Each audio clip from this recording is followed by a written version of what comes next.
Magandang hapon po muli sa inyong lahat mga kaibigan. Ayan po, ang ganda-ganda po ng panahon ngayon kasi umuulan na po at medyo malungkot lang dahil signal number 1 po sa ibang panig ng ating bansa mga kaibigan. Pero dito po sa amin isa pong blessing ang ulan, bagamat hindi malakas. Ayan, parang ambon lang na tuloy-tuloy maghapon kaya naibsan po yung init na aming nararanasan dito at ako naman mga kaibigan ay nagpapasalamat talaga sa ating Panginoon dahil ngayong araw po ay aking kaarawan at talagang iniisa-isa ko rin po kaninang hating gabi ang mga kabutihan ng Diyos sa aking buhay mula po nung ako'y nasa sinapupunan pa lamang ng aking nanay hanggang sa mga panahon ito. Ako po ay 61 na. 61 years na po na ako ay kinahahabaga ng ating Panginoon. Kaya ako po ay nagpupuri din at nagpapasalamat sa ating Diyos. Gaya po nitong ating binabasa sa Aklat ng Awit na ang mga Israelita po ay nagbalik tanaw din ng pasasalamat nila sa ating Diyos. Kaya mga kaibigan, kumusta po sa inyong lahat? Wala po tayong pwedeng gawin sa panahong ito, kundi ang pasalamatan lang palagi ang ating Panginoon. At salamat po muli sa gabay ng ating Diyos sa oras na ito na tayo po ay kanyang gagabayan muli habang nagbabasa po ng banal niyang salita, ang kanyang salita na puno ng kapangyarihan at kaalaman, karunungan at katalinuhan. At salamat sa banal na Espiritu Santo na siyang nagpapaunawa sa atin sa bawat salita ng Diyos na ating binabasa. Kaya mga kaibigan, hindi ko na po patatagalin pa. Purihin ang ating Diyos sa ating mga buhay. Buksan na po natin ang ating mga Biblia sa Aklat po ng Awit, chapter 108. Yan po, nasa 108 na po tayo. At ang title po nitong 108 ay Dalangin laban sa mga kaaway. Ayan po, sabi po dito sa Awit chapter 108, nahahanda ako ngayon, O Diyos, ako ay handa na magpuri at umawit ng awiting masisigla. Gumising ka, kaluluwa, gumising ka at magsaya.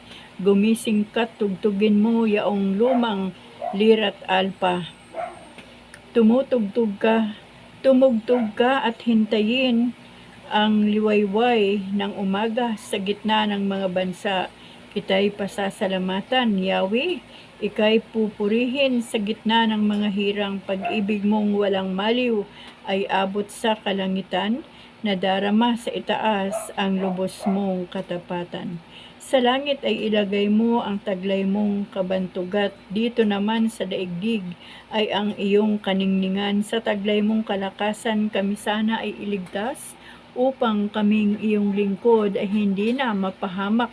Dinggin mo ang dalangin ko kapag ako'y tumatawag. Sinabi nga nitong Diyos mula sa tronong luklukan, hahatiin ko ang Sikem bilang tanda ng tagumpay.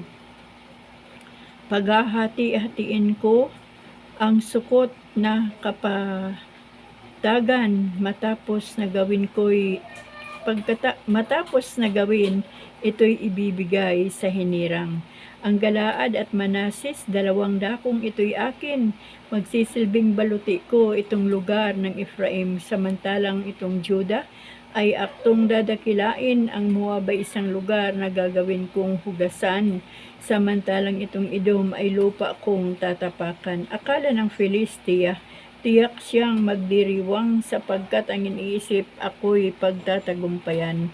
Sino kaya ang sasama sa lakad ko, Panginoon? Sa lungsod na mayroong kuta, sinong maghahatid ngayon?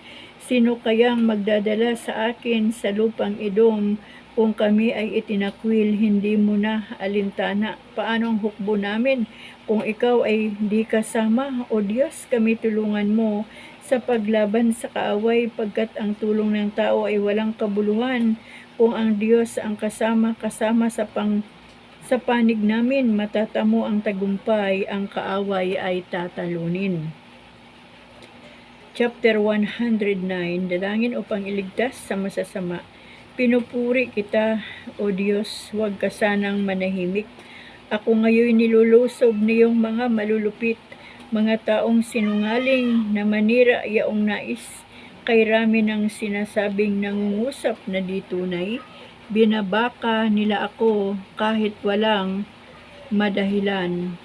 Kung bagaman at mahal ko'y masama rin ang paratang, kahit ko pa idalangin masama rin yaong bintang, sa mabuting ginawa ko yaong ganti ay masama, kapalit ng pag-ibig ko ay galit at alipusta. Ang itapat mo sa kanya'y masama ring tulad niya, kaaway ang pausigin ng magtamo ng parusa.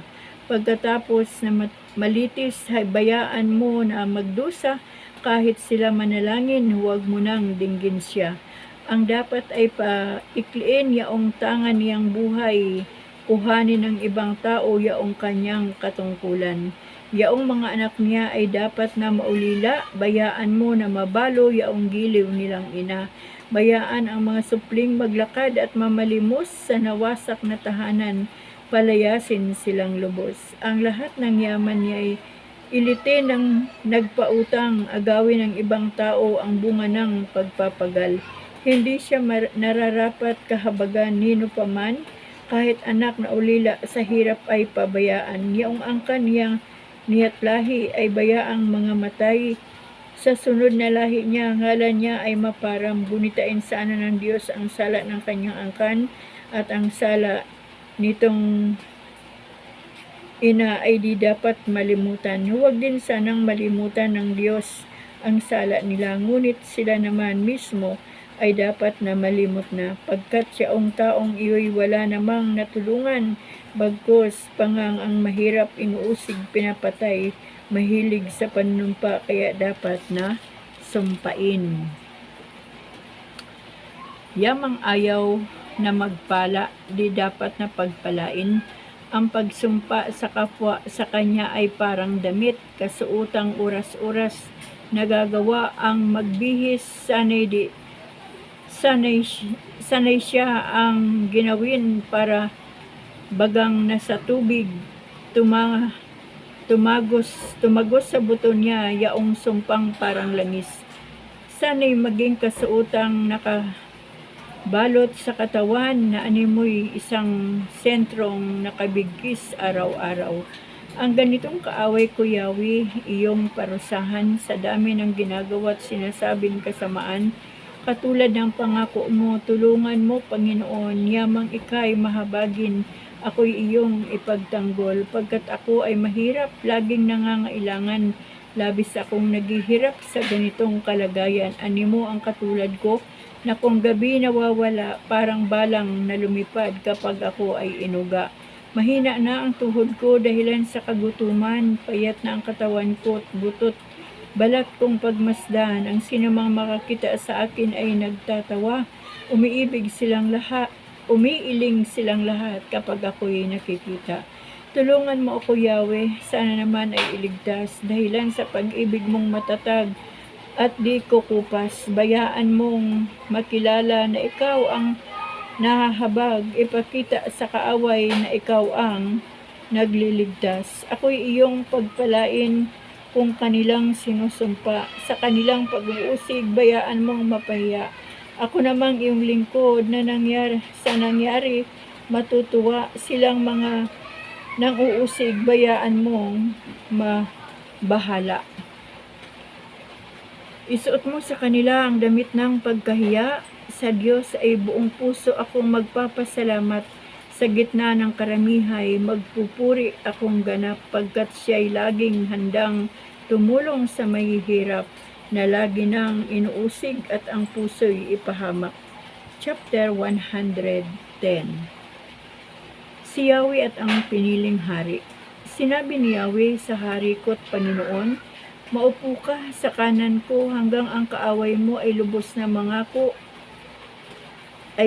mapasuko, pagkat iyong matatalo. Magmula sa dakong Siyon ay palalawakin niya ang lupaing iyong sakop, at lahat ng kaaway mo'y sakupin at pagharian, gayon ang kanyang utos. Sasamahan ka ng madla kung dumating ang panahong Lusubin ka ng kaaway magmula sa mga bundok, lalabas at sasamahan ka ng mga kabataan. Si Yahweh ay may pangako na ito'y tiyak mangyayari.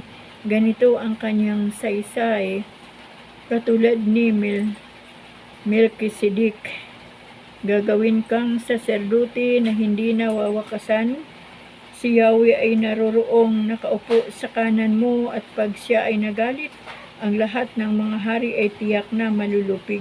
Siya'y hukom nahahatol sa lahat ng mga bansa, at labanang walang puknat, marami ang malalagas, sapagkat ang mga hari lulupigin niyang lahat sa batis sa lansangan. Itong hari ay iinom at sisigla ang katawan. Sa lakas na tataglayin, matatamo ang tagumpay. Chapter 111. Awit ng pagpupuri ng kadakilaan ni Yahweh. Purihin si Yahweh, buong puso niyang pasasalamatan. Aking pupurihin sa gitna ng bayan, kasama ng mga lingkod na hinirang. Napakadakila ang gawa ng Diyos. Pinananabikan ng lahat ng lingkod, lahat niyang gaway dakila at wagas, bukod sa matuwid hindi magwawakas. Hindi inaalis sa ating gunita na siya'y mabutit mahabaging lubha. Sa may pagkatakot, pagkaisagana, pangako ni Yahweh ay hindi nasisira. Ipinadama niya sa mga hinirang ang kapangyarihan niyang tinataglay ng ibigay niya lupa ng dayuhan. Ang gawa ng Diyos matuwid at tapat, at maasahan lahat niyang batas. Ito ay lalagi na di magwawakas, pagkat ang saligay totoo't marapat. Kaligtasay dulot sa mga hinirang, maitrangakong walang hanggang tipan. Banal at dakila ang kanyang pangalan. Ang taong may nais na sila'y dumunong kay Yahweh, matakot siyang taong iyon. Sa palasunurin ay tapat ang hatol, at pupurihin pa sa buong panahon. Chapter 112. Ang kapalaran ng taong matuwid. Purihin si Yahweh, mapalad ang tao na may takot sa Diyos, yang sumusunod ng buong alindog. Ang kanyang lipig magiging dakila, pati mga angkan ay pinagpapala. Magiging sagana sa kanyang tahanan, katarungan niya ay walang katapusan. Ang taong matuwid may bait at habag, kahit na madilim, taglay ay liwanag. Ang mapagpautang nagiging mapalad kung ang hanap buhay niya ay laging tapat. Hindi mabibigo ang taong matuwid, di malilimutan kahit isang saglit. Anumang balita'y hindi siya takot. Matatag ang puso't may tiwala sa Diyos. Wala siyang takot, hindi nangangamba. Alam na babagsak ang kaaway niya. Mabait na lubha, lalo sa mahirap. Ang pagiging matuwid ay di nagwawakas. Buong karangalan siya'y itataas. Kung makita ito ng mga masama, lumalaya silang mabagsik ang mukha, pagkat ang pag-asa'y lubos ng nawala.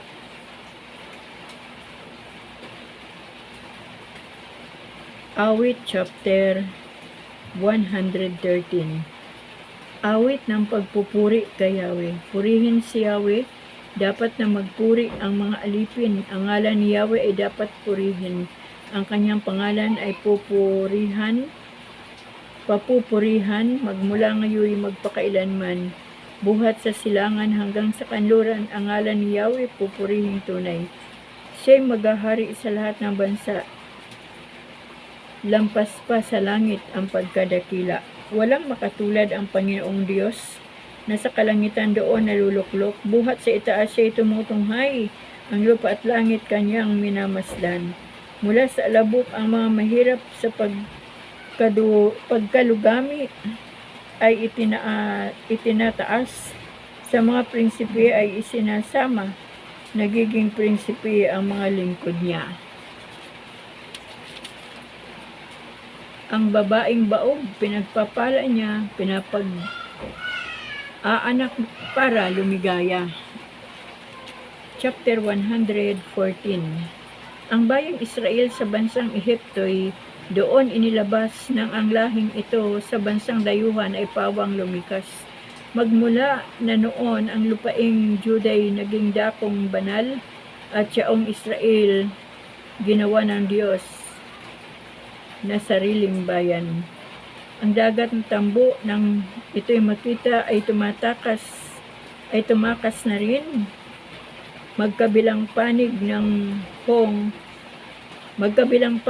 ilog ng Jordan noon ay kumimpil, maging mga bundok katulad ng tupa ay pawang nanginig, pati mga burol nanginig na parang tupang maliliit.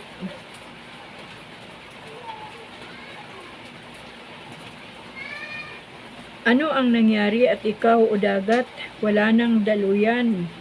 Ikaw naman, Jordan, bakit ang tubig mo'y hindi na dumaloy? Kayong mga bundok, nanginginig kayong tupa ang kapara at ang mga burol na takot na parang maliit na tupa. Ikaw, o daigdig, ngayon ay manginig sa harap ng Diyos. Dapat kang matakot sapagkat darating ang Diyos ni Jacob. Siyang sa dalisdis ay magpapabukal ng saganang tubig at magmula roon ang tubig na ito ay nagiging batis. Awit chapter 115. Awit para sa iisa at tunay na Diyos. Tanging sa iyo lamang, Yahweh, ang dakilang karangalan, hindi namin maaangkin pagkat ito'y iyo lamang. Dahilan sa ikay tapat at wagas ang pagmamahal, ganito ang laging tanong sa amin ng mga bansa. Nasaan ba ang inyong Diyos, ang palaging winiwika? Ang Diyos namin na sa langit, naroroon ang Diyos namin at ang kanyang ginagawa ay kung ano ang ibigin. Ginawa sa ginto at pilak ang kanilang mga Diyos, sa kanilang mga kamay nitong tao ang nag-ayos. Totoo nga, at may bibig, ngunit hindi makapagsalita at hindi rin makakita, mga matang sadyang-sadya, at hindi rin makarinig ang kanilang mga tenga, ni hindi rin makaamoy ang ginawang ilong nila. Doon nga sa mayroong kamay, ngunit walang pakiramdam, mga paay mayroon din, ngunit hindi maihakbang. Niwala kang maririnig, kahit gamunting tinig man ang gumawa sa kanila at pati ang nagtiwala sana ay makatulad din ng gayong Diyos na ginawa. Ikaw, bayan ng Israel, magtiwala sa Panginoon. Siya ang iyong sanggalang, laging handa na tumulong. Kayo mga saserdote sa Diyos ay magtiwala. Kayo'y kanyang iingat at ilalayo sa masama. Kayawi ay magtiwala, kayong may takot sa Kanya, pagkat Siya ang tutulong at sa inyo'y mag-aadya. Ang Diyos ay magpapala, ay hindi kayo lilimutin, pagpapala'y matatalino nitong bayan ng Israel. Pati mga saserdote may pagpapalang kakamtin, sa lahat ng mayroong takot, Diyos din ang magpapala kung magpala'y pantay-pantay, maliit man o dakila. Sana kayo'y paramihin, kayo at ang inyong angkan, anak ninyo ay dumarami, lumaki ang inyong bilang, pagpalain sana kayo, pagpalain kayong lubos, pagpapalain ng lumikha ng langit at sansinukob. Panginoon ang may-ari ng buong sangkalangitan, samantalang ang daigdig ay sa tao ibinigay. Di na siya mapupuri niyong mga taong patay, niyong mga naghihintay sa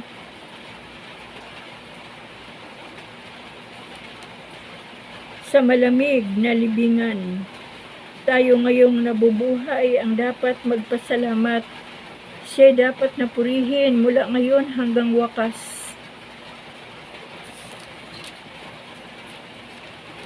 Chapter 116. Sabi po dito sa dulo ng ating binasa ng chapter 15, purihin si Yahweh. Yan. Awit 116, pagpupuri ng taong nagligtas sa kamatayan. Mahal ko ang Panginoon pagkat ako'y dinirinig niya ako sa dalangin ko at hibik. Ako'y kanyang dinirinig tuwing ako'y tumatawag. Kung ako ay tumatawag, sinasagot niya agad. Noong ako'y mahuhulog sa bingit ng kamatayan, nadarama ko ang tindi ng takot ko sa libingan. Lipos ako ng pangamba at masidhing katakutan sa ganoong kalagayan. Si Yahweh ang tinawag ko at ako ay nagsumamo na iligtas niya ako. Mabuti ang Panginoon, siya'y mahabaging Diyos. Tunay siyang mahabagin at mapagpahinuhod. Si Yahweh ang nag-iingat sa wala ng sumaklulo. Noong ako ay manganib, iniligtas niya ako. Manalig ka, o puso ko, sa Diyos ka magtiwala, pagkat siya ay mabuti at di marunong magpabaya. Ako'y kanyang iniligtas sa kuko ng kamatayan, tinubos sa pagkatalo at luha ko'y pinahiran. Sa harap ng Panginoon, doon ako mananahan sa daigdig nitong buhay. Laging buhay ang pag-asa, patuloy ang pananalig. Bagamat ang aking sabi, ako'y ganap ng nalupig. Bagaman at ako'y takot, nasasabi ko, kung minsan wala kahit isang tao na dapat pagtiwalaan. Sa Diyos ko't Panginoon, anong aking ihahandog? Sa lahat ng kabutihan na sa akin ay kaloob, ang handog ko sa dambana ay inumin na masarap, bilang aking pagkilala sa ginawang pagliligtas. Sa tuwin ang magtitipon ang lahat ng kanyang hirang, ang anumang pangako ko ay doon ko ibibigay. Masakit sa kalooban ni Yahweh kung may papanaw, kahit ito ay isa. Labis siyang magdaramdam. Panginoon, naririto akong inyong abang lingkod, katulad ng aking ina, maglilingkod akong lubos. Yamang ako'y iniligtas, kinalinga at tinubos, ako ngayon maghahandog ng haing pasasalamat. Ang handog kong panalangin sa iyo ko ilalagak. Kapag nagsama-sama ang lahat ng iyong hirang sa templo sa Jerusalem, ay doon ko ibibigay. Ang anumang pangako kong sa iyo ay binitawan. Purihin ka, Yahweh. Chapter 117. Pagpuri kay Yahweh. Purihin si Yahweh. Dapat na purihin ng lahat ng bansa. Siya ay purihin ng lahat ng tao sa balat ng lupa. Pagkat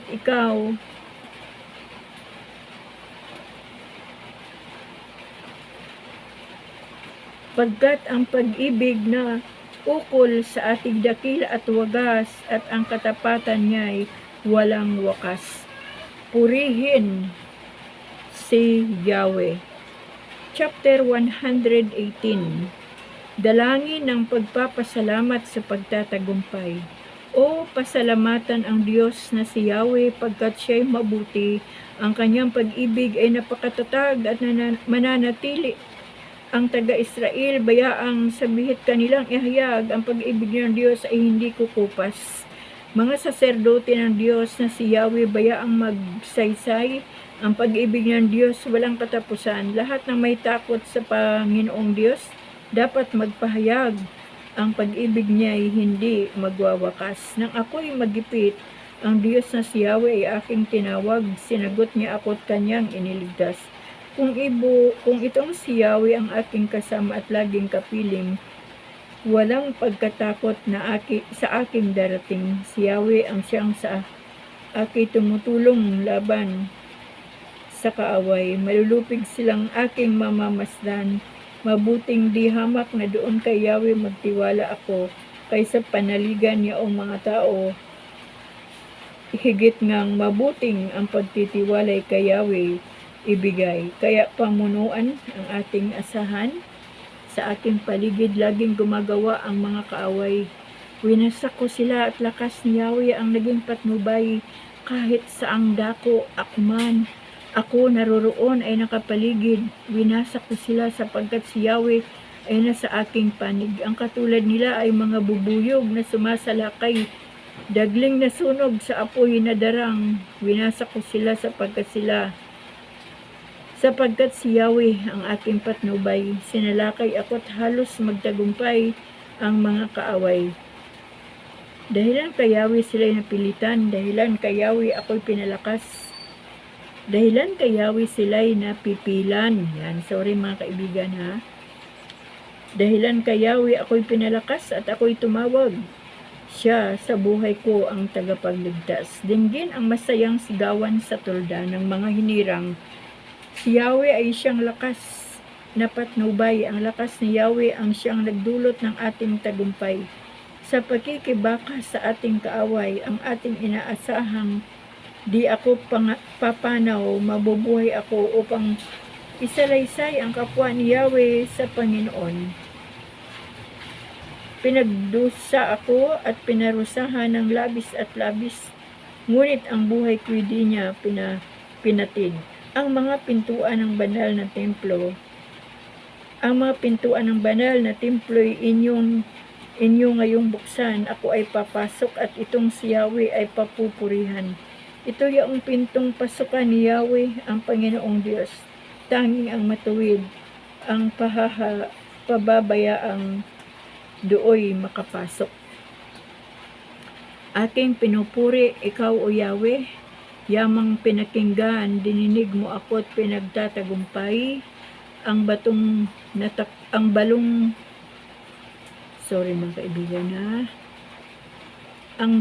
natakwil ng nangagtatayo ng tirahang bahay, sa lahat ng bato'y higit na mahusay. Ang lahat ng ito ang nagpamalas ay ang Diyos na si Yahweh. Kung iyong mamamasdan ay kawili-wili o kahanga-hanga, ang araw na itong ang Diyos ang nagbigay, tayo ay magalak, ating ipagdiwang. Kami ay iligtas. Tubusin mo, Yahweh, kami ay iligtas. At pagtatagumpayin sa layunit hangad. Ang pumaparito sa ngalan ni Yahweh ay pagpapalain. Magmumula sa templo mga pagpapalay kanyang tatanggapin.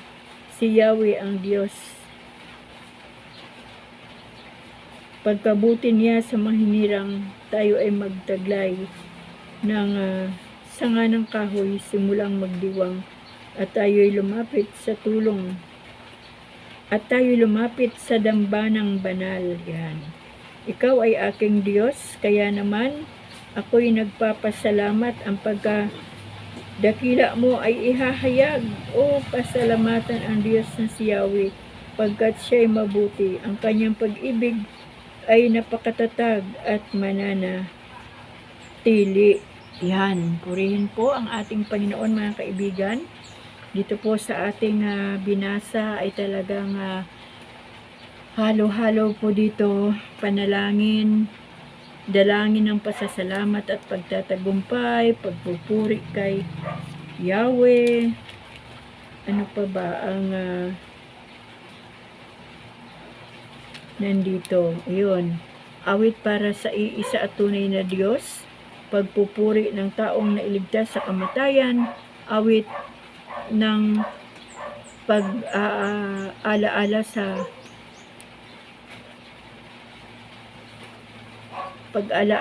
mga nakaraan. Ayan, halo-halo po ang ating binasa mula po dito sa chapter 107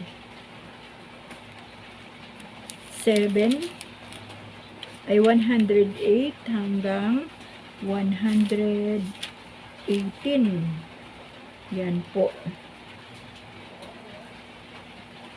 At napakabuti po ng ating Diyos mga kaibigan, kasi talaga pong sa pamagitan po ng kanyang salita ay pinapakita niya po sa atin sa panahon natin ngayon na hindi po siya yung basta-basta lang na Diyos, kundi talagang lahat ng hilingin natin sa Panginoon ay kailangan po nating pag-aralang mabuti kasi nakakatakot pong humiling sa Diyos sa pananalangin ng bagay na hindi naman po natin kayang gawin. Ano po? Kaya kapag tayo po ay nanghingi o humiling sa Diyos sa pamagitan ng ating mga dalangin ay pag-aralan po nating mabuti kung ito po ay talagang ikakaayos, ikakabuti natin bilang tao. O baka naman ito'y kapahamakan ang dulo o baka naman ito'y hindi po kalooban ng ating Panginoon na mapasa atin. Ang Diyos po ay mahabagin lang talaga. Talagang ibinibigay po niya sa atin ang ating mga panalangin. At kapag tayo po ay nadupilas, ano ba yung ibang word ng nadupilas? So, kaya nagkamali sa ating hiniling sa Diyos.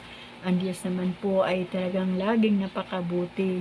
Nandoon po ng kanyang pagpapaunawa sa atin na okay anak, sa susunod, bago ka dumalangin, bago ka humingi ng mga bagay sa atin, tiyakin mo muna na kaya mong panindigan, kaya mong gawin, kaya mong sundin yan. So mga kaibigan, salamat sa ating Diyos dahil ang Diyos po ay napakabuti at ang Diyos po ay talagang kinakausap na ng Diyos sa pamagitan ng kanyang salita at lagi po natin gunitain ang mga ginawa ng Diyos sa ating mga buhay. Maliban po sa kanyang mga ginawa sa Israelita, napakadami rin pong ginawa ang Diyos sa ating mga buhay. Kaya kulang po ang salita, kulang ang oras para po ibalik natin muli sa Diyos ang pasasalamat at paggunita ng kanyang mga kabutihan sa ating mga buhay. Di po ba doon sa mga panahon na parang dead end na tayo, hands up na, wala na po tayong mapuntahan, wala na pong masulingan. Ngunit kapag ipinikit natin ang ating mga mata at lumuhod ng ating mga tuhod kung saan mang dako tayo naroroon at magsimula ng manalangin sa Diyos, ang Diyos po ay handang makinig at handang tignan ang sitwasyon, lalo na handa niyang tignan ang ating mga puso upang sa ganon ay mabago po ang kalagayan ng ating buhay sa pamagitan po ng ating pananampalataya, ng ating mga panalangin na may kalakip na pananampalataya. Kaya mga kaibigan, tayo po ay magpatuloy lamang sa pagbabasa ng salita ng Diyos dahil ang salita po ng Diyos ay talaga pong walang kapantay. Ang salita po ng Diyos ay talagang ito po ang magsasaayos ng ating pananampalataya at magsasaayos ng ating relasyon sa Diyos. Ganon din ang ating mga uri ng ating mga pamumuhay pansamantala dito sa lupa. Kaya ko sinasabing pansamantala kasi dadaan lang po tayong lahat dito sa lupa. Pero kapag atin pong sinusunod ang tuntunin ng ating Panginoon, walang iba kundi ang kanyang salita, maiaayos po ng Diyos yung ating tinatahak na landas upang sa ganon, pag nakarating po tayo sa finish line, may katiyakan po na tayo po ay talagang doon sa kaharian ng Panginoon uuwi. Kaya mga kaibigan, maraming salamat po sa hapong ito. Salamat sa ating Diyos sa kanyang salita na napakadami na itinuturo sa atin. At salamat po sa banal na Espiritu Santo na siyang gumagabay at nagpapaunawa po sa ating mga puso ng salita ng Diyos. At higit sa lahat, salamat sa ating Panginoong Hesus na talagang gano'n na lang ang pag-ibig ng Diyos sa buhay natin at sa pamagitan ni Jesus Christ. Siya po ay nagsakripisyo, nag-alay ng buhay upang tubusin po tayo sa pamumuhay na punong-puno ng kasalanan. Kaya salamat muli sa ating Diyos sa hapon ito. Mga kaibigan, maraming salamat po sa inyong lahat. Nawa po ay lagi po nating iniisip ang Panginoon na hindi po mawala sa diwa natin ang ating Diyos at umunawa na lang po tayo sa mga sitwasyon na ating nararanasan. Kaya hanggang dito na naman po muli ang ating pagbabasa ng ating ginagawa sa bawat araw ang salita ng Diyos. Salamat po sa Panginoon sa pagkakataon na ipinagkaloob niya po sa buhay ko at sa buhay po ninyong lahat na nakikinig, na naririto po sa aking YouTube channel. Pagpasensyahan nyo na mga kaibigan ha, ang iba't ibang mga ingay na inyong naririnig dahil talagang wala pong lugar ng aming bahay na hindi po marinig ang ingay dito sa labas. Ano po? Kaya maraming salamat po sa inyong lahat. Salamat po sa Panginoon sa buhay ninyong lahat. Pagpalain po tayong lahat ng ating Diyos. Amen.